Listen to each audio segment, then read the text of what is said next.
Dunia penuh rahasia. Seberapa jauh kita tahu dunia dalam menit? Sebelum kita lanjut, pastikan Anda sudah menekan tombol subscribe dan menyalakan loncengnya agar tidak ketinggalan misteri baru yang akan kita ungkap. Mari kita mulai perjalanan kita mengungkap sisi lain dari dunia yang belum pernah kita bayangkan. Woi, coba tebak, apa yang lebih warna-warni dari feed Instagram selebgram?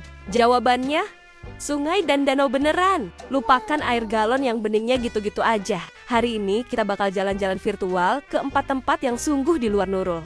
Di mana alam kayaknya lagi flexing nunjukin saktinya. Pertama, kita ke Kolombia, ke O Cristos, alias Sungai Pelangi. Ini bukan karena ketumpahan cat ya. Penyebabnya adalah tanaman super picky bernama Macarenia clavigera. Ilmiahnya begini. Tanaman ini butuh kondisi super spesifik. Dia hanya bisa hidup di dasar sungai purba yang batunya keras banget. Jadi airnya jernih dan miskin nutrisi. Nah, saat musim kemarau dan hujan seimbang, antara Juli sampai November, sinar matahari bisa tembus sempurna ke dasar sungai. Sinar inilah yang memicu si tanaman memproduksi pigmen antosianin sebagai pelindung, yang bikin warnanya jadi merah menyala. Di area yang lebih teduh, warnanya tetap hijau. Jadi ini bukan sulap. Ini fotosintesis level dewa. Dari Kolombia, kita ke Spanyol. Ketemu Rio Tinto, si sungai merah darah. Merah menyala, abangku. Warna ini bukan cuma karena kandungan besinya tinggi, tapi ada proses kimianya. Di sini, hidup bakteri anak IPA garis keras bernama Acidithiobacillus ferrooxidans. Mereka ini chemoautotrof, artinya mereka makan kimia buat hidup, bukan dari cahaya matahari. Bakteri ini mengoksidasi ion besi terlarut di air, mengubahnya jadi endapan karat atau ferric hydroxide, yang bikin airnya merah pekat. Proses ini juga melepaskan lebih banyak asam, bikin pH air anjlok ke angka 2, makanya NASA sampai belajar ke sini. Karena kondisinya mirip banget sama planet Mars. Siapa tahu di Mars ada bakteri Mad Hat juga kan? Pernah lihat danau warna pink susu stroberi? Ke Australia, ada Hat Lagoon, warnanya pink ngejereng. Karena alga super tangguh Dunaliella salina. Ilmiahnya, danau ini super asin untuk bertahan dari stres garam osmotox stress dan paparan sinar UV yang brutal. Alga ini produksi beta-karoten dalam jumlah besar. Beta-karoten ini kayak skincare alami super canggih yang melindungi klorofilnya biar nggak rusak. Jadi, makin terik mataharinya, makin glowing warna pink kalah skincaremu, bestie. Beta-karoten ini juga yang bikin wortel warnanya oranye dan merupakan sumber vitamin A.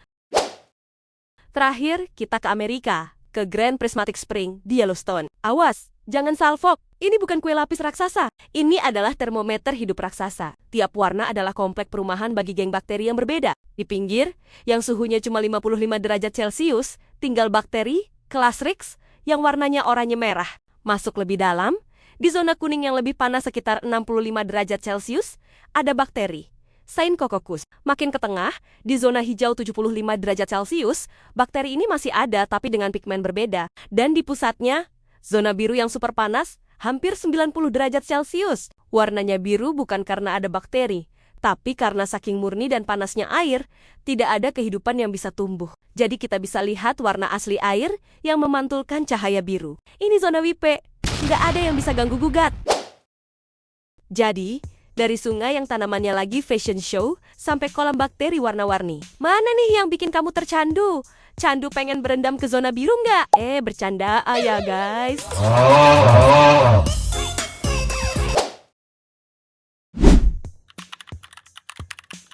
4 menit, terungkap rahasia besar. Dari hal kecil, kode yang rumit, hingga kegelapan di ujung semesta. Ternyata hal-hal yang kita anggap biasa menyimpan cerita luar biasa. Mana dari fakta tadi yang paling membuatmu termenung hari ini? Tulis teori atau pendapat kalian di kolom komentar. Bagikan video ini ke 1 orang yang menurutmu harus tahu fakta ini. Jangan lupa follow untuk terus menjelajahi misteri dunia bersama saya. Sampai jumpa di pengetahuan berikutnya.